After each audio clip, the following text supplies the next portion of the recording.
It's like somebody once told me in the business at all, it was always about,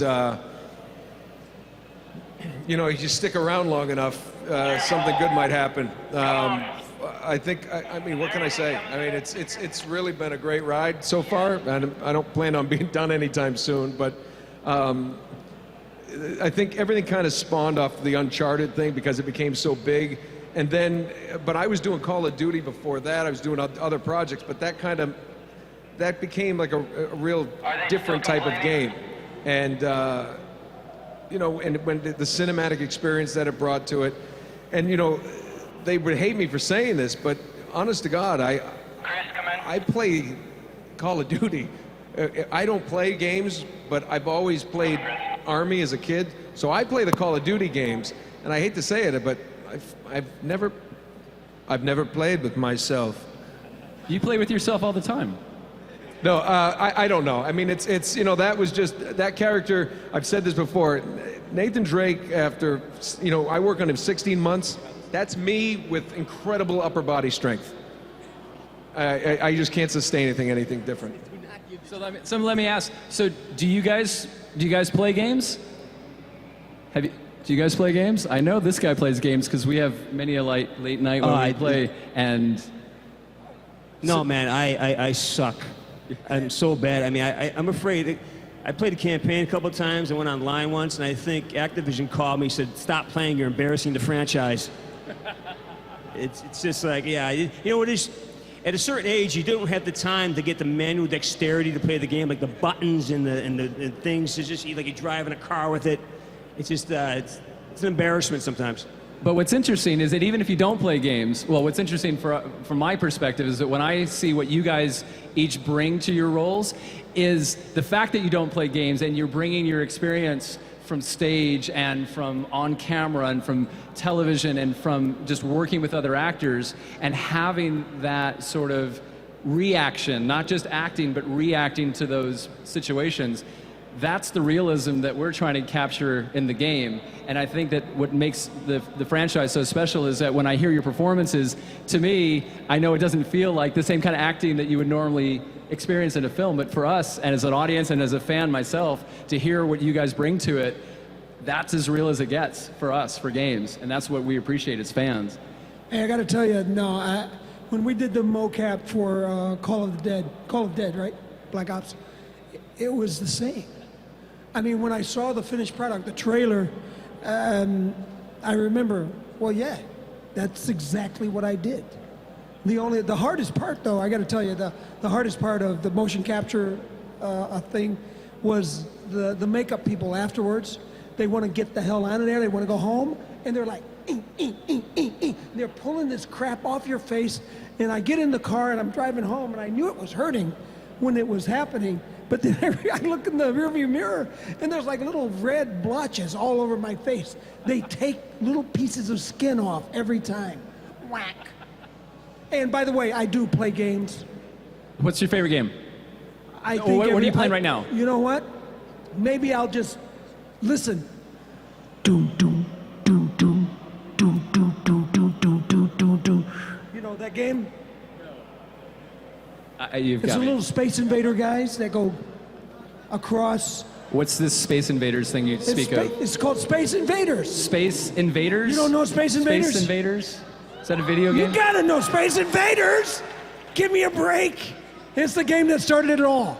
Space? Yeah, I got a whole big Space Invader game in my basement. It's about this high, and the screen's about 2 by 2, and that's what I play. And that's where it comes from. I mean, Yeah. it's amazing to see gameplay and where it's come over the past 20, 30 years, where everything was just about the game. Muscular thumbs. So what do your families think when you tell them you're in Call of Duty? What happens when you say, I'm Captain Price or I'm from Modern Warfare 3? What's the reaction? You gotta be kidding me. Uncle Bill, really? I get a lot of that because I got a lot of nephews. Yeah, I mean, people are excited. I was home in my hometown, Buffalo, New York, about a month ago. Somebody yelled, yeah, come on, chicken wings, babe. Buffalo, love it. And I'm walking through a big mall, and I had to get something, going to a wedding that night, and I walked by a GameStop, and I had 3 nephews with me, and plastered across the front of it was Modern Warfare 3, all the posters. And I hadn't mentioned it to anybody, and looked at my 3 nephews and said, I'm in that. My status went really big, like really quick. I went from like Uncle Bill's cool to like Uncle Bill's like really cool. Really cool. So that's all I know about it right now. When we were doing Black Ops, Gary Oldman, who couldn't be here today, but he sends his regards. We have a lot of people who actually did want to come today who weren't able to make it. Gary's kids are huge Call of Duty fans, and he, besides being just an amazing performer, he did that game because his family and his kids thought it was the coolest thing ever. And I think that's a big sort of, it's the cool factor if you're working on something that you're really proud of. And it's amazing. I've met so many people who I've worked with who have been in the film industry and the television industry for 20, 30 years, and more people know them for their game roles than they do for their film roles now, especially this generation. I was having a little breakfast with the one of the producers of the movie I'm doing, the TV show that I'm doing oh no, I'm not doing that. I can't say that, never mind. It's a secret. Yeah, okay, never mind. No, anyway, I was having breakfast, and a little 11-year-old and an 8-year-old was sitting next to us, and they had their dad's iPhone, and they're going like this, and they're snickering and screaming and showing the dad. And finally, they showed it to us, and it was one of the images from Call of the Dead. And it blew my mind because they're 8-year-olds and 11-year-olds. And so my fan base is usually people who are in prison, mental institutions, and people on the street that watch my movies from the sidewalk, looking at the, so my fan base is increased a little bit. Sick, isn't it? How about you guys? So in England, tell me about the reaction to Call of Duty and you as Price there. Well, it's not just in England, it's all over the place, the whole world. When I arrived at LAX about 3.5 weeks ago, I always hire a car, and I'd hired it in advance. So I went to pick it up, and the woman there was chatting away to me and saying, "What are you doing?" I said I was working, and she said, "What on?" I said, "Oh, I do a game called Call of Duty Modern Warfare." And she went silent, and she picked the phone up, her little mobile, and phoned her son, who wanted to get in a cab and come down to meet me. But the upshot of it all is that I'd hired a car, and I think it was something like the second lowest priced car there. She upgraded me she gave me a 4x4. I've got it, I don't know what it's called, it's a Ford. But it cost another $30 a day. But she let me have it for $10 a day. So yeah, there are perks that go with it. There are great perks, but that's everywhere. Every person that I tell, they immediately get on the phone to somebody, whether it's 2 o'clock in the morning or it's midday, just to tell somebody they're with Captain Price. It's a great honor to be in this. Thank you. Thank you. So where are those microphones? Anyone come up with any more questions for us? Because we're going to keep talking unless you guys ask us some questions. Can you hear me? Oh, hello. Barely, yeah. What about now? Is that better? Okay. This is a question really for William and Michael. Given the phenomenal success of the franchise, do you think Hollywood's attitude has changed towards video games over the last few years? My attitude or the attitude of... Well, in actors in general, is it, 5 years ago, would you have done a role in a video game, like you are now? Well, I'm not a video game player myself, but you have to be blind not to see, its effect and the size of the industry and the player base it's fantastic. It's huge. I think most studios, most movie studios probably envy the size of what happens. You know, not only, you know, the money to be made, but a core fan base that hangs in there and looks forward to the next one. I don't think even franchise films can bank on that the way people are as committed to the games. So, you know, to be a part of you know, before I started working, to find out a little bit about the history of the game and where it's at and the newest incarnation of it, was I felt pretty honored to step into something so amazing.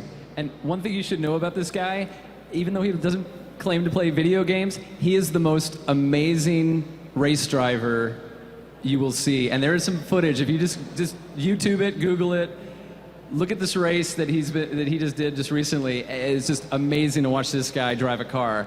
And did you do any of the stunts in Drive Angry, by the way? I just wanted to ask you that while we're on stage. No. That was. I'd like to say that I did, but no. No, actually, I drove the big tanker. The big tanker? Hydrogen tanker. Okay. Listening to KC and the Sunshine Band. That's right. So I did that. He might. We'll give him a driving level. We'll let you. We'll set you up. We'll get you playing. We got any cars in the back here? We got a couple. All right. All right. So all right. So let's take a couple more questions here, guys. Right here.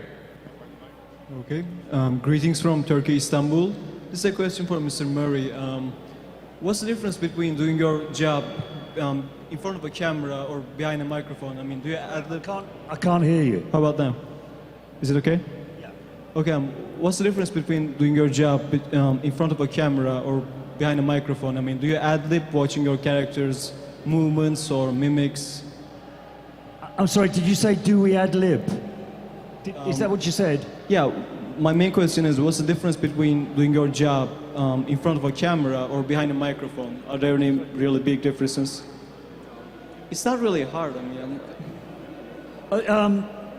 The difference, yes, there is a difference. You can, in front of a camera, you can ad-lib. I mean, I don't know so much in America, but in England, I'm in a position to be able to ad-lib if I don't like the dialogue.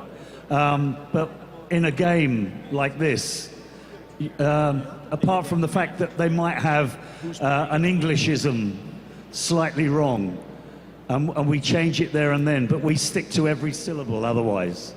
It has to be like that because it has to fit, they have to sink it into the character's lips, if you like.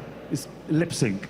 But yeah, the difference is you can in front of a camera, you can't in front of a microphone. thank you. So I wanted to ask you a question. So I heard that you have been attending a couple other conventions. There was Comic-Con, a couple other things, and really being out there with the fans. So tell me about that. What have you been doing? Have you been going out and be able to... Yeah, like probably once a month I'd say I've been, so far this summer I've been to Philly, Toronto, Chicago, I'll be in Sacramento tonight actually. And the fan base is fucking nuts. You guys are crazy. I mean, it's unbelievable. Yeah, you guys are the best. I mean, we'll sit there and have 2,000 people, and mostly 9-year-old kids too, which is really bizarre, you know? And they'll be lined up and just, everyone's got a favorite line or a favorite, scenario they want to hear. So I end up saying lines from the, like, you see that hind? We're gonna take it. I say it 400 fucking times a day, man. It's like and what I end up talking about a lot is, on the campaign level, guys like to shoot me for some reason. Hey, I shot you in the ass, man. And like, what did I say? Like, there's the fan base, and it spreads from east to west coast. It's basically untapped in sort of the Comic-Con areas. But when they find out, you guys just show up in droves. I mean, I think in Toronto we had maybe 15,000 people waiting to talk about the Call of Duty stuff, which is it's bizarre. So thank you for that, by the way. I appreciate it. Hopefully we'll see more conventions like this here every year. So, all right, we got time for a couple more questions. One right here. All right, first of all, Michael, you badass, dude. Grew up watching some of your movies. You kick ass. All right, Michael, yes, Michael Rooker. But William